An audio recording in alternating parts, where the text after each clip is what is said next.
Before we get started, I would like to go over a few items. APGS welcomes everyone to become a member of the societies. It is open to glaucoma specialists, ophthalmologists, researchers, trainees, specialists, associates, and companies with affiliation in glaucoma. There are many reasons to join APGS, and on screen are just a few items which we can share with you. You can register as a member by scanning the QR code. All APGS members gain access to all recordings of previous APGS joint symposiums, master classes, and webinars. One final disclaimer: presentations are intended for educational purposes and do not replace independent professional judgment. After the conclusion of the event, you will receive a short feedback survey, and we would like to appreciate if you can take a moment to complete it. I'd like to begin with the webinar proper by thanking our mentors today, Professor Ki-Ho Park and Associate Professor Shamira Perera. Professor Ki-Ho Park is a professor of ophthalmology at Seoul National University and the president of the Glaucoma Research Society, and board member, International Council of Ophthalmology, ICO. He is associate editor of Journal of Glaucoma and International Glaucoma Review, section editor of British Journal of Ophthalmology, Japanese Journal of Ophthalmology, Asia Pacific Journal of Ophthalmology, editorial board member of IOBS and Korea Journal of Ophthalmology. He has served as immediate past president of Asia Pacific Glaucoma Society and Korean Ophthalmological Society, the board of governors of World Glaucoma Association. He has published more than 400 papers in Scopus Index journals. He was awarded the AAO Senior Achievement Award and APAO Senior Achievement Award. Our second mentor, Associate Professor Shamira Perera, is a senior consultant ophthalmologist and clinical director of complex anterior segment surgery in SNEC. At SERI, he's a co-head of bioengineering and devices. One of his passions is teaching and is the current program director of SNEC residency. As a deputy director of the MedTech office of SingHealth, she has disbursed more than 6 million Singapore dollars for innovation and supported by 4 million Singapore dollars for competitive research grants as PI. His core work is yielded 8 papers, 90 invited lectureships, 5 chapters, and more than 150 peer-reviewed publications.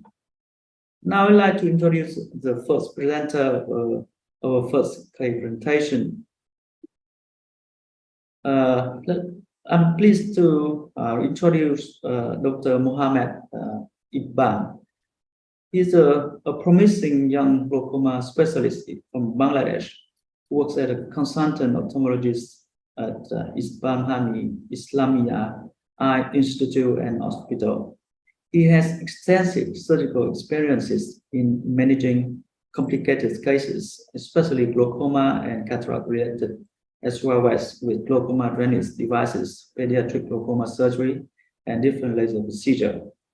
He's also actively involved in teaching and mentoring in fellowship program for cataract, bow, and mix and Phaco, and glaucoma run by his institutes. He is passionate about clinical research and presented some of his work nationally and internationally, including at Asia Pacific Academy of Ophthalmology and European Society of Ophthalmology congresses.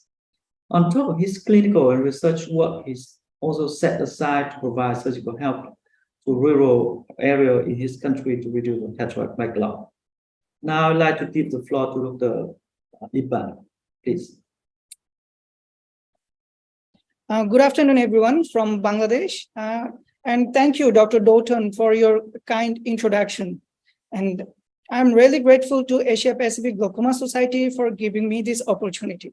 So today, I'm going to present primary angle closure disease masquerading as a migraine headache, which is an usual presentation in our country. I don't have any financial interest to disclose regarding this presentation. So what are the objectives of this presentation today? Today, I'm going to present primary angle closure diseases, specifically primary angle closure suspect and the primary angle closure. So first of all, I have now, what is angle closure? Angle closure, it refers to the anatomic configuration in which there is a mechanical blockage of the trabecular meshwork by the peripheral iris. And that anatomic alteration results in either the iridotrabecular contact or due to the pus formation. That means the peripheral anterior synechiae formation. So what will be the angle closure diseases? That means there may be the presence of peripheral anterior synechiae, ocular hypertension associated with the primary angle closure. There may be the acute primary angle closure or glaucomatous optic neuropathy due to the primary angle closure. So what is the primary angle closure suspect? That means patient already has the narrow angle, and there should be more than or equal 180 degree of iridotrabecular contact, but there won't be any changes in intraocular pressure, or there won't be any peripheral anterior synechiae, and there shouldn't be any glaucomatous optic neuropathy. And what will be the primary angle closure? In that case, patient with primary angle closure may present with raised intraocular pressure or peripheral anterior synechiae, but there should not be any glaucomatous optic neuropathy. So my first case is 35 years male from Bangladesh, a school teacher who came for the routine eye checkup and with non-specific headache. So while we took the history, there wasn't any remarkable history, ocular history, or post-surgical history, but patient had the medical history of hypertension and he was taking antihypertensive for that. Other than that, as he had complained about the headache, he took pain medication on and off. And he is non-smoker, and there wasn't any significant problem with other systems. So while we examined the eye, his visual acuity was 6/6 in both eyes. Pupil was reactive and there wasn't any APD, and intraocular pressure was 16 millimeter of mercury in both eyes. But when we examine the anterior segment, it shows the shallow anterior chamber, but there wasn't any posterior segment abnormality. So if you look at the image, first image shows the von Herrick method, which clearly shows the peripheral anterior chamber depth is less than 1/4 of the corneal thickness. So how we examine this, how we perform the von Herrick method? First of all, we have to split the beam and offset the viewing angle and the lighting angle around 60 degrees from the limbus. So if we scatter the beam over the sclera and then put it over the limbus, near the limbus, whenever we see the anterior chamber depth, we have to calculate that. That means the light beam over the cornea should be equal or more or less than in the anterior chamber depth. And while we perform the gonioscopy, it shows the angle close. So we diagnose the patient as a case of primary angle closure suspect, and we go for the laser peripheral iridotomy. So why we go for the laser peripheral iridotomy? As primary angle closure disease treatment is very controversial, there are a lot of options out there, but in ZEP trial, they showed the patient with primary angle closure suspect, they showed one eye as a control and other eyes with the laser peripheral iridotomy. Those eyes who underwent the laser peripheral iridotomy show reduced chances of developing PAC. That means peripheral primary angle closure. So in that sense, we go for the laser peripheral iridotomy. And now I'm going to show the laser peripheral iridotomy, how I performed it. Here, look at the laser beam. It's hitting the iris almost near the periphery, close to the limbus. So while we choose the site of the laser, it should be covered by the upper lid, because whenever we put the laser over in an exposed area, I mean the interpalpebral area, that might cause the polychoria.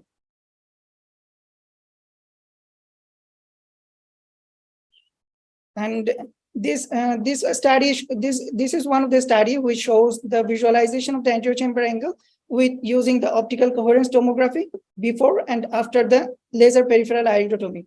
First image shows there was an angle closure in the anterior segment OCT, but after laser peripheral iridotomy, it shows the open angle. So that's it. And this one is my case actually. And I'm going to present the second case later on. Thank you. Thank you, Dr. Iqbal. So now please, Professor Shamira Perera and Kiho, please give out your analysis. Shamira, please. Thanks for that case, Dr. Iqbal. It was a very nice example of a PACS case. Just want to ask you a quick question about the management. When you did the LPI, are your routine management to do just YAG iridotomies, or do you do the sequential ones? And also, do you ever use a lens to do the iridotomy through? Thank you, sir, for your question. Actually, while we perform the laser peripheral iridotomy, mostly we don't use the lens when the patient is cooperative. And if the patient is cooperative, if I can expose the eyes properly, then yeah, I don't have to use the lens. But initially, I should recommend to use the lens to avoid the blinking or to fix the eyeball in a proper position. And actually, we actually prefer single iridotomy. If it is patent, if it is first go, then yeah, if it is patent, it's okay. But if we evaluate the patient after 15 days, actually, in that time, we treat the patient with steroid like prednisolone acetate, and maybe sometimes oral anti-glaucoma medication like timolol maleate, maybe. Otherwise, we just prescribe the steroid. That's great. I want you to trust me on something. So I want you to try something next time you do the laser peripheral iridotomy. I want you to try it at temporally. Okay. Okay. At 3 or 9 o'clock. Okay. Because we've been moved over to that for the last maybe 10 years or so. And we find that there is very, very low incidence of getting these photopsia images. And I know what you're saying, that previously, yes, we did like to put it under the upper lid, but we find that, actually putting it in a place where it's visible all the time, is actually fine. It's only when it's partially visible, partially not visible, then you end up with problems that patients do see this dysphotopsia. But actually, we've been moved over to the temporal LPI, and it seems to work very nicely. Thank you. Thank you. Professor Park, would you like to comment on the images? I know you have a special interest in imaging of the anterior. Yeah, but I have a question to Dr. Iqbal. So when we evaluate the angle, we also look at the contour of the iris. So what was the contour of the iris? Was it convex or just flat or concave? Yeah, it was almost flat, actually. And the central anterior chamber is also shallow, or was it similar to normal? That is my question. The chamber in the central part of the cornea. I think Dr. Iqbal's video is stopped. I think maybe have problem with connection. Hello. Hi. Yeah. Sorry, but yeah. So what was the central anterior chamber depth? Was that also shallow, or central anterior chamber was deep? It was also shallow. Okay. That means iris is a little convex. I'm asking because if the central anterior chamber is within normal, we call that plateau iris. Yeah. So I think it's not plateau iris, but I think it's ordinary and narrow angle when we look at the mostly in the primary angle closure suspect. So I think you did very good job on laser peripheral iridotomy. But in our Asia Pacific Glaucoma Society guideline, we are not doing all PACS case for laser peripheral iridotomy. So what was your rationale to perform laser peripheral iridotomy in this suspect case? Actually, it's true. We don't go for the laser peripheral iridotomy in most of the cases. If the patient is symptomatic, if the patient has frequent or irregular headache, mostly in the evening time, and if there's more than 180-degree narrow angle, and if there is any history of raised IOP or acute attack in the opposite eye, then yeah, we should go for the laser peripheral iridotomy in that cases. And another thing is, most of the patient we are dealing here is not that much cooperative, so they won't come for the regular follow-up. So right. You need to be in the safe side. Yeah, so there won't be any acute attack later on. So the patient has history of a headache. That maybe some IOP elevation happened, but we cannot prove it. So in that case, yeah, he has a high risk. So I agree. You do the peripheral iridotomy. And just one thing to add to that, if the patient needs to be dilated for any reason, if they've got significant retinal disease, then it's also worthwhile to do the LPI. But I agree, I've massively cut down the number of LPIs that I do at present. And I'm just going to ask something from Professor Park. There's been plenty of studies from Korea about the triple hump from maybe 5 years back or so. Do you still use that as a sign on ASOCT? Yes, sometimes the triple hump is like a Mount Fuji sign. So in those cases, pupillary block is quite typical. But mostly we look at the angle, and mostly we are using angle evaluation, and also we perform if the instrument is available, we perform anterior segment OCT as well. Thank you very much for your case and analysis. So please remember that after 3 cases, we have 15 minutes for discussion. So if any of you have a question to the presenter or to the augmenter, please go to the chat box in the below, and so type in the question to our presenter or to our mentors. So now let's move on to the second case from Vietnam, Dr. Nguyen. Dr. Nguyen Thai Dat works in Vietnam National Eye Hospital on Demand Department and Science Management and Training Center. He earns his medical degree on his postgraduate certificate on refraction training from Vietnam Military Medical University. He received his certificate of ophthalmology from Hanoi Medical University. Then he started working for Vietnam National Eye Hospital in 2020, and completed his master's degree in glaucoma from the University of Medicine and Pharmacy, Vietnam National University. Aside from his clinical work, he also participates as a teacher in several training programs for students and nurses while participating in research work. Dr. Nguyen, you may now begin your presentation, please. Good evening, everyone. It is an honor to be here with you today. My name is Dr. Nguyễn Thái Đạt. I'm from Vietnam National Eye Hospital. Today, I'd like to present my clinical case. This is a 37-year-old female who had a blurred vision in her right eye since October 2022. She had a blind spot in the central of her right eye in the last few months. From that, she had no other symptoms.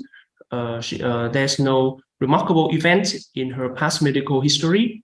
In her right eye, the visual acuity was counting finger 1 meter, and her IOP was 20 millimeter mercury.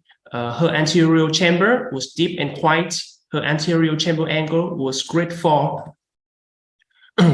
Her cup to dish ratio was 0.9, and I noticed very clear glaucomatous optic nerve damage, and there was no foveal light reflex.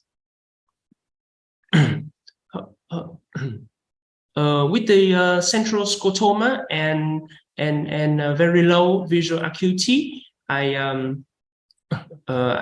figured that there might be some problem with the macular, and I thought of 2 possible diagnoses. That would be normal tangent glaucoma and optic pits.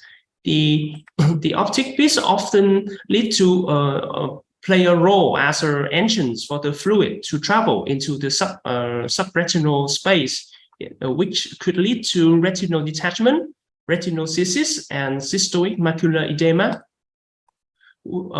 I had the patient underwent the visual field test. However, the patient couldn't cooperate enough, so the false negative errors was off the limit.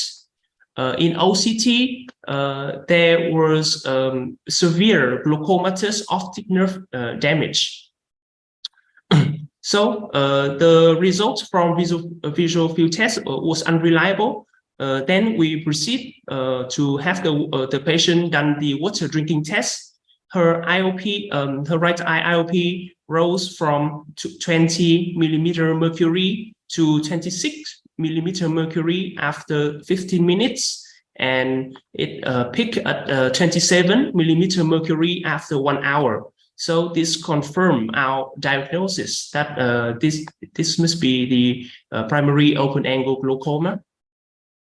With the central scotoma and low visual acuity, it could be from the retinal detachment, retinoschisis, cystoid macular edema, central serous chorioretinopathy. We had the patient underwent OCT and fluorescein angiography to differentiate these conditions. In FA, we noticed that we didn't see any leakage. So this we eliminated the possibility of central serous chorioretinopathy. In OCT, we noticed that the neurosensory retina is separated from the retinal pigmented epithelium. So we thought of a retinal detachment and retinoschisis, and there was no retinal tears. So we figured that the liquefied features couldn't enter the subretinal space. They were splitting between retinal layers between the internal limiting membrane and the retinal nerve fiber layer, between the outer plexiform layer and the outer nuclear layer. There was disruption in many retinal layers, and there was no leakage according to FA previously. This all lead to one conclusion, that the splitting of retina must be begin from within the retina itself. So this confirmed our diagnosis would be retinoschisis. The diagnosis of the right eye was POAG and retinoschisis. We began the treatment with monotherapy with daflupros. And for the retinoschisis, we decided to only observe. After 2 weeks, the IOP was controlled even after doing the water drinking test. So we continued the same treatment. For the retinoschisis, we noticed no progression at all. I'd like to end my presentation by reviewing about retinoschisis. It is a microstoid degeneration of the neurosensory retina with the splitting of the outer plexiform retina. when retinoschisis is suspected, then the investigation needed are OCT, fluorescein angiography, and visual field tests. The diagnosis should be based on the dome-shaped elevation of retinal inner layers with break at the outer plexiform retina. Visual field test should result with absolute scotoma, and it's very important to differentiate other diseases, especially retinal detachment and central serous chorioretinopathy. Retinoschisis is benign, so only observation is needed, and sometimes there were complications due to the breaking of retinal inner and outer wall, which will lead to rhematogenous retinal detachment. Another complication is posterior extension. When these happen, then surgery and laser are needed. Review on the role of water drinking test. The test is used to predict the maximum IOP during a diurnal tangent curve. The patient quickly consumes 1 liter of water and have the IOP measured every 15 minutes. The test is considered positive when IOP rise to from 6 to 8 millimeter or increase about 30% compared to baseline. The water drinking test is more accurate compared to 24-hour intraocular pressure monitoring. And according to many authors, the test is more reliable and practical compared to tomography. Thank you all for listening. Thank you very much, Dr. Dat, for a very interesting case. So I'd like now to invite our mentors to give out their analysis. Let me start first. Dr. Nguyen, your presentation was very excellent. I agree that there are 2 problems. One is around the optic nerve and nerve fiber layers. The other one is around the macula. So for the first issue, you diagnosed glaucoma very effectively. So the pressure was 20 in the right eye and 18 in the left eye. So it was within normal. But after water drinking test, the IOP was elevated. So I would recommend to measure the diurnal IOP with different times at office, or if the patient can admit in the hospital, you can measure the 24-hour IOPs. Then you may find some IOP elevation as well. In that case, we diagnose primary open-angle glaucoma because the optic nerve shape and the OCT retinal nerve fiber layer analysis showed the definite glaucomatous change. So in the left eye also, we can find some nerve fiber layer damage in the arcuate bundles. So the left eye is, I think it's also a normal tangent glaucoma. Or if the IOP elevation was found by diurnal measurement, we can diagnose high tangent glaucoma, primary open-angle glaucoma as well. For the macular change, your differential diagnosis is very excellent. You ruled out central serous chorioretinopathy by there's no leakage at all by fluorescein angiography. And also, you ruled out retinal detachment because there is no communication between the vitreous and the subretinal fluid. And also, you ruled out cystoid macular edema by OCT as well. So retinoschisis, I agree, it's good, but there is another possibility that there's a paper that occult optic disc pit can also induce such a typical dome-shaped elevation of the macula.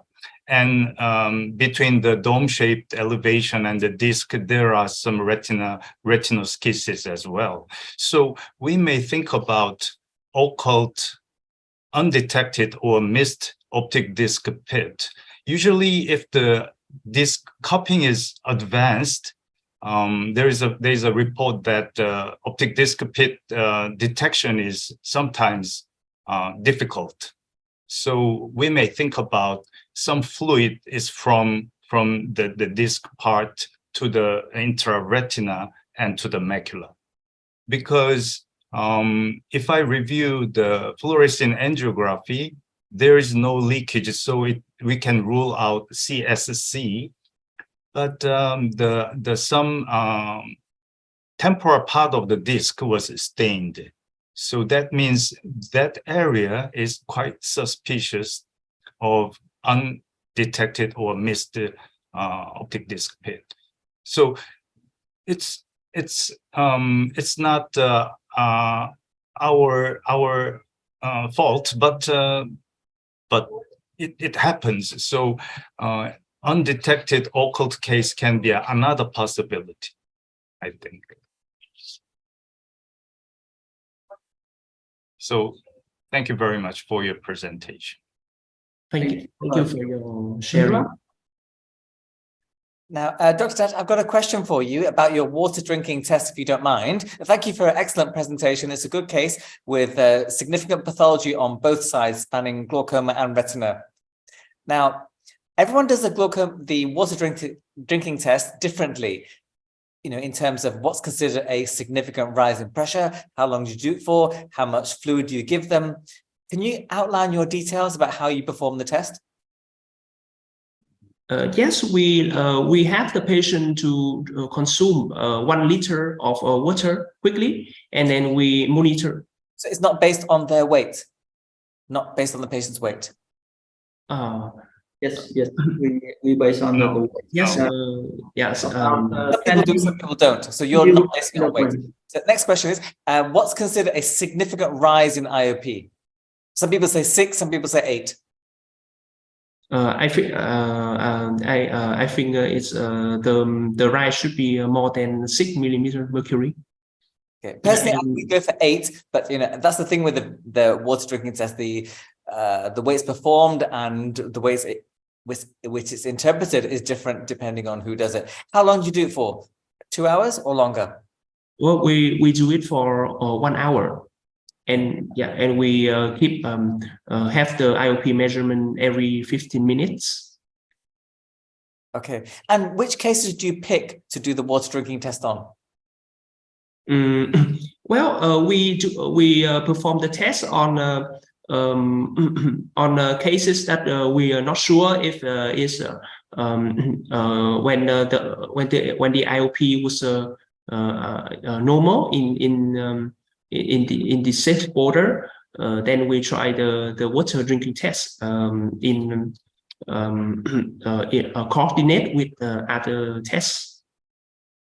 Okay, if I can just expand this question to Professor Dotan as well. Do you use this test a lot, or how do you make the best use of this?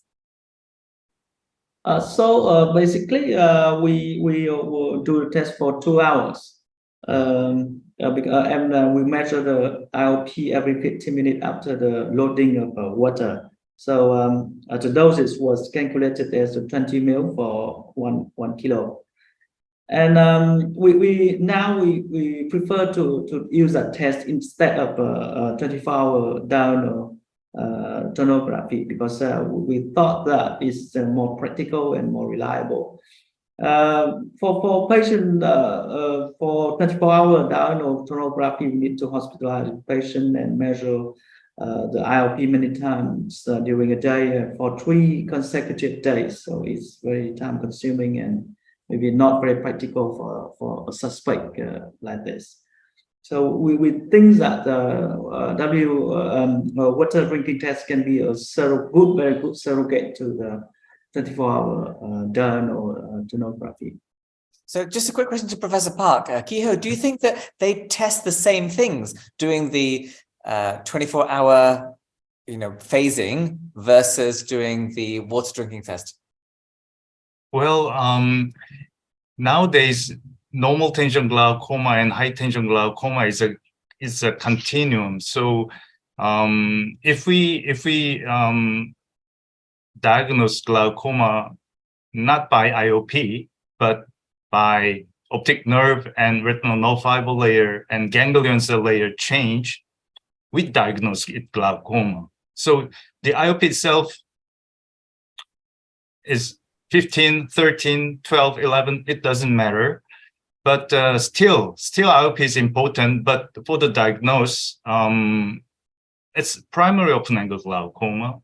And if we perform diurnal IOP change, and it is within normal range, we diagnose it normal tangent glaucoma, but treatment is the same.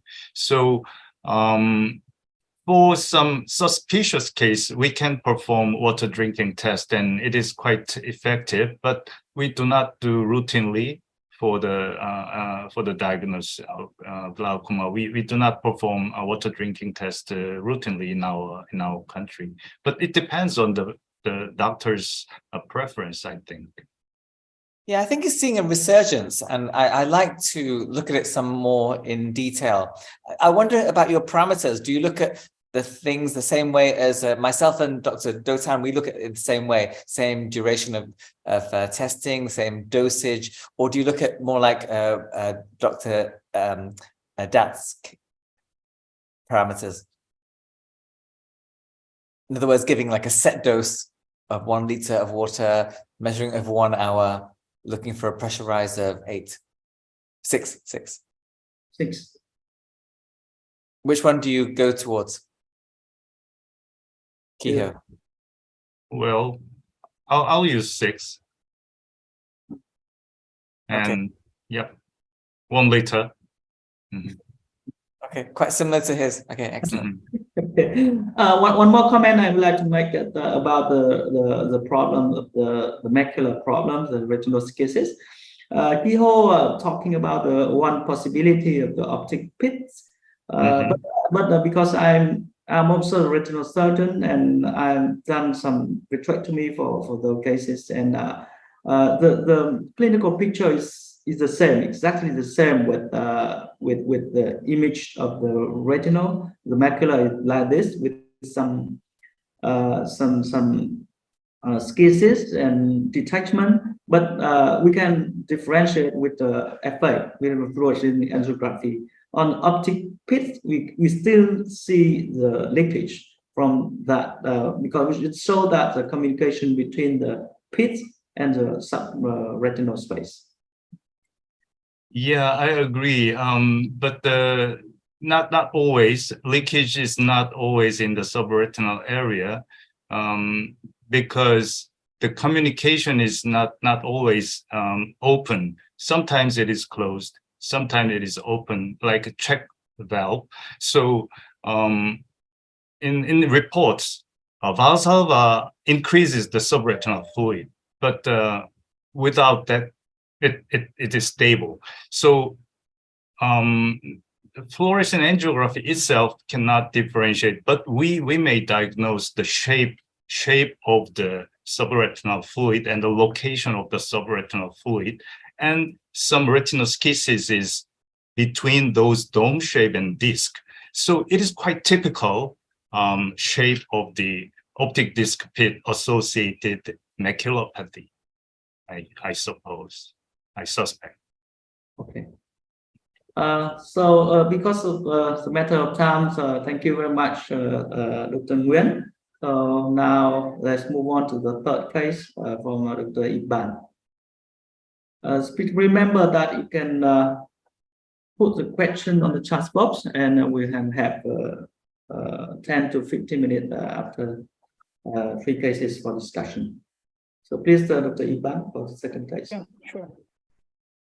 Well, I'm going to present my second case.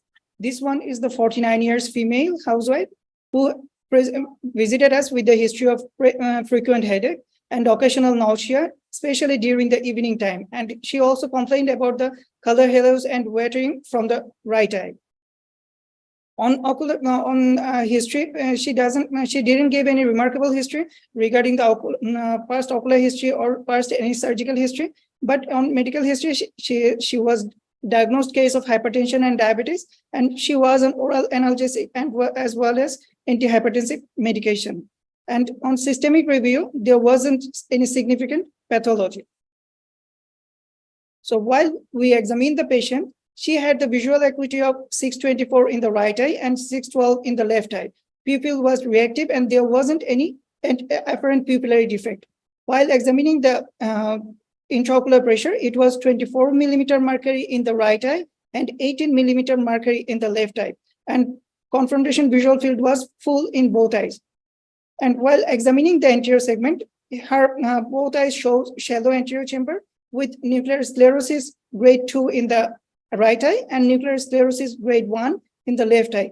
And posterior segment showed no retinopathy or glaucomatous changes in the optic nerve head. These are the anterior segment imaging of that patient.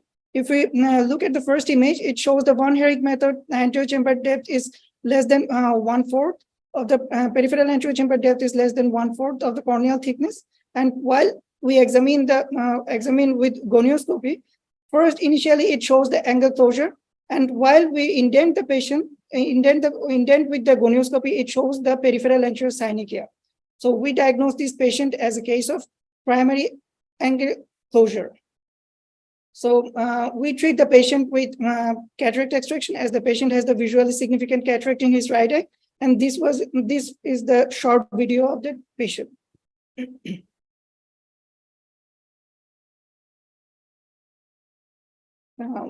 It is a routine cataract case.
So as I said earlier, treatment of the primary angle closure diseases is controversial. There are so many options regarding the treatment of the primary angle closure disease. So why I go for the cataract surgery in that case? Because Gull study showed there is a lens extraction, clear lens, either it may be the clear or with the visually significant cataract. Patient with cataract extraction lowered the intraocular pressure, as well as it may it won't affect the visual field as well. So I went for the cataract surgery in that case. So my take-home message regarding the primary angle closure disease, we have to take the proper history, and routine gonioscopy is must. And there are some other components other than the primary angle closure, which is lens-induced glaucoma and uveitis. And treatment, as there are so many controversies regarding the treatment, we have to tailor the treatment options according to the individual patient. So thank you very much. Thank you very much again, Dr. Iqbal, for a very interesting case. I'd like to invite Professor Shamira and Kiho for the analysis. Shamira, please. Thanks, Dr. Iqbal. It was a nice case and very slickly performed surgery. Now, just to ask you a few questions about your preferences for Phaco in PAC eyes. Have you had any experience with doing GSL for PAS or in adding on a MIGS procedure in angle closure PAC eyes? First thing, we don't have the options for MIGS in Bangladesh. So till now, it is the laser peripheral iridotomy or the cataract surgery or the combined surgery, like the trabeculectomy with cataract or without cataract. These are the options we are doing here right now. So how about GSL, goniosynechilisis? It's not also available. We don't actually do that here till now. Okay. And how do you find your results in those eyes that you have performed plain phaco on with PAC? Do you find that they're predominantly drop-free?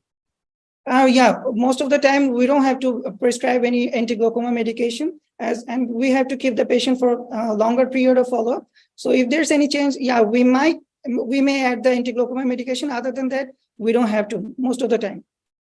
And you have a lot of angle closure in your Yeah, most of the cases are angle closure. Oh, right. Okay. Okay. In I terms have of a question. Theoretically it's different, but we are practically getting a lot of angle closures even in the younger patient right now. over to you, Kiho. Oh yeah, I have questions to Dr. Iqbal. So in that case, the visual acuity was a 6/24, and the lens condition was nucleosclerosis grade 2. So was the patient hyperopic or ametropic or myopic? And the other question is there any other cortical cataract, cortical opacity as well? Patient was a bit myopic, but there are some cortical changes as well. But theoretically, patient should have open angle, but somehow it develops the angle closure, as you see it in the gonioscopy. There was indent while we indent the patient, it showed peripheral anterior synechia, and the IOP was a bit in the upper limit. So yeah, we go for the cataract surgery. Yeah, I'm asking because if the patient is hyperopic and if there is a cataract, only nucleosclerosis, the patient vision is getting better. Yeah. For example, in near sight, for the near vision is good. But I think, yeah, it's quite reasonable that the patient is myopic and nucleosclerosis. So it may disturb her vision as well. Thank you very much. Thank you. Thank you very much for your analysis and presentation. So now I'd like to open to the all of us, to all audience for the Q&A section. We have about 10 minutes for the question and answer. So you can raise your hand and can turn on the microphone to ask question and to share the comments, or you can put the question on the chat box. May I call on Dr.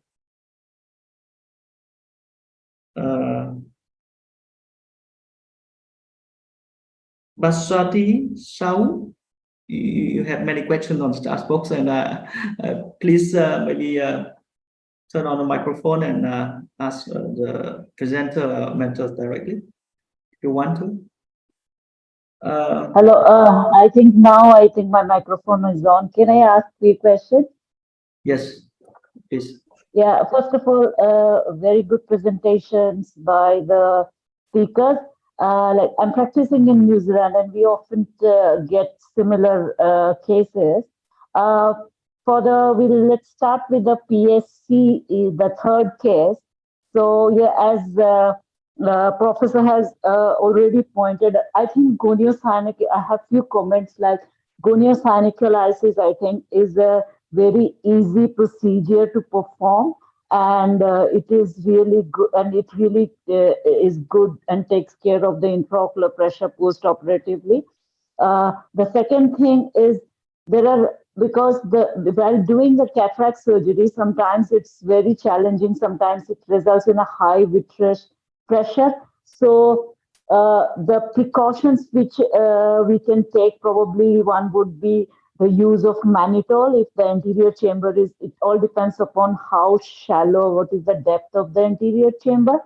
I don't know the experience of the other panelists, but I found like particularly in angle closure patients, whether it is a PSC or a PSCG, the vitreous push is very high, particularly when you are doing the rexis or following the cataract surgery. So using mannitol really helps. Also, I would like to understand the opinion of the other panelists on this, please. So I think the first question is about the goniosynechalisis. Dr. So, Iqbal. Dr. Han, I mean, you have a lot of experience in this. We were involved in a randomized control study of GSL versus plain phaco in eyes with PAC and PACG. Do you want to give us your experience, Dr. Han? I'm a big fan of the GSL.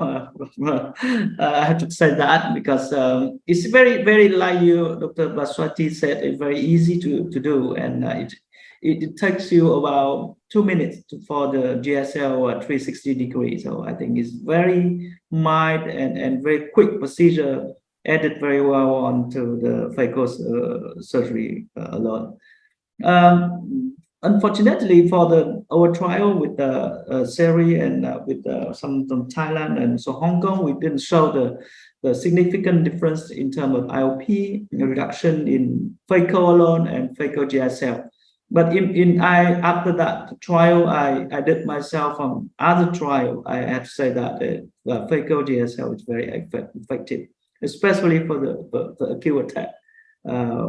That non-responsive to the medical treatment with significant cataract. Yes, exactly right. Can I also add that? Sorry, can I add that? Like, I have been also doing lots of MIGS, like eye stents. So if the patient has a PSC, in particular, when there is a synechia or the pressures is very high, I don't even do a goniosynophiliasis and I do eye stents, and these patients, but in particular, have been really doing well. So I think again, I'm quite a pro thing in terms of MIGS. I would use the MIGS in particularly patients who are already having a synechia or his pressures are very like high before the cataract surgery. So it may be for you, from Shamira, you talked also mentioned about the mix and phaco. Yeah, that's right. So we have a lot of experience in doing MIGS in angle closure eyes. I mean, purely as a off-label use for all of the MIGS, actually. But it's quite interesting. You have to pick your cases very carefully in terms of, how much angle closure there is. Are you going to do a GSL as well? Where are you going to place the device? Which device are you going to use?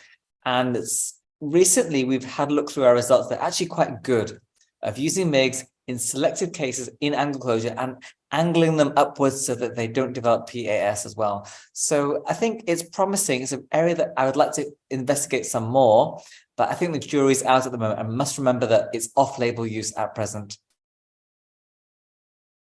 Kiho, how about you? You have experience in TM MIGS in angle closure? Yeah, in angle closure, I've done Zen operation after cataract surgery. If the angle is open after cataract surgery, Zen operation, it works. But without cataract surgery, the Zen into the narrow angle, sometimes it is closed by iris. So I don't like that condition. About Ahmed, I've done Ahmed tube in the narrow angle case, but sometimes it's very close to cornea, so it's not good. So in narrow angle or angle closure cases, I do cataract surgery first, and sometimes I do combined OP for the mix, or combined surgery for Trab, combined surgery for Ahmed as well. Thank you. And I have another question concerning the water drinking test. Dr. Mahmood said water drinking test is generally an easy test. However, a standard protocol is not found in the literature. There is disagreement on how much water is to be taken, and disagreement on how quickly IOP need to be checked. Some outflow channels takes the initial burden, but then fail later in the other. The outflow may be affected earlier. So for that question, I think that is somehow is standardized in literature, because in the textbooks they always said that it's about 20 ml per kilo, and or the patient always fasting. before the test, because if the stomach is not empty, the patient cannot take 1.5 liters very quickly. So Shamira, do you think that is standardized in textbook, or what are the tests? No, I don't think it's standardized enough. I mean, even from this discussion already, we've seen how there's variations in the amount of water drunk, in terms of what is considered a significant response, in terms of 6 or 8, in terms of how long you do it for, 1 hour or 2 hours. So there are quite a few differences. I'd like to see a standardized protocol, but I think it might depend on the particular area that you're interested in. Yeah, I agree.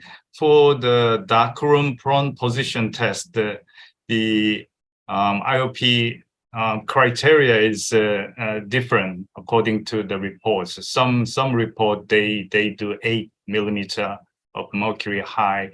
Some report they use 6 millimeter of mercury high. So I think it's the same situation for the water drinking test as well. Okay. So any comments? Any more questions? A question from what is the prognosis for retinoschisis, and how many percent will the patient recover the visual acuity? Dr. Dat, can you have some comment or answer to that question? Well, the prognosis of retinoschisis, it can range from very poor vision to good vision, and it depends on whether the complication happen or not. In most cases, the lesion it just the same. It doesn't progress. So I actually, in my own experience, I haven't met many retinoschisis cases. So it's quite hard to tell if about the chance of vision recovery. So let me have comment on this problem. There are two types of retinoschisis. Peripheral type is sometimes we can get the break, the tear on the outer layer of the schisis. So that can cause the retinal detachment, and for those cases we need the surgery to deal with. So the second form is the central form of retinoschisis. This form is very affecting in terms of the central vision, because it is right in the center, but it's progressing very slowly. So because of course we have no specific treatment for retinoschisis. It normally is genetically inherited, and we don't have a specific treatment. So thank you very much for your very interesting session, and please remember that we open up this platform for all of us to share the interesting cases, share the knowledge and experience. If you have any interesting cases, please send a summary of the case to our secretary, and we will present that case in the next webinar. A big thank to all of you, to all of attendees today. That concludes the Asia Pacific Glaucoma Society inaugural YG program. Please make sure that you enjoy us next month in Matters class, where Professor Perera, our mentor today, along with the Professor Kesara Pitun, will deliver the lecture on medical therapy for glaucoma. As mentioned earlier, we will receive a short survey to provide your feedback on this event. Your participation will help us improve on the future professional and development offerings. APGS have a YouTube channel, and we invite all of you to subscribe so you can be updated our latest content. Have a wonderful day or evening, depending where you are, and I may now disconnect. Thank you very much.